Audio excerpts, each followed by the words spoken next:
على خطى رانيا يوسف بطانة فستان أحلام بتفسد إطلالتها. أثارت الفنانة الإماراتية أحلام جدلاً واسعاً بسبب إطلالتها في برنامج سعودي أيدول. قامت أحلام بتعديل فستانها من أجل زيادة الاحتشام، إلا إن هذه المرة لم تفلح في ذلك. اختارت أحلام فستان من تصميم زهير مراد، وهو من مجموعة لشتاء وخريف 2022. الفستان باللون الذهبي وقصير فوق الركبة، لكن التصميم ده لم يصلح لأحلام فقررت تعديله. زودت أحلام من طول الجزء السفلي للفستان، لكن البطانة كانت واضحة.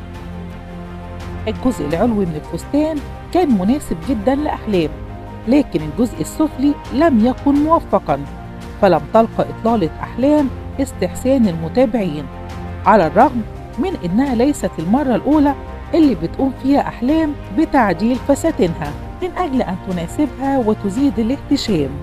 وقارن المتابعين بين فستان أحلام وفستان رانيا يوسف، فكانت الفساتين مشكلتها البطانة، إلا إن فستان رانيا يوسف كان بدون بطانة، أما فستان أحلام فأفسدت البطانة شكله.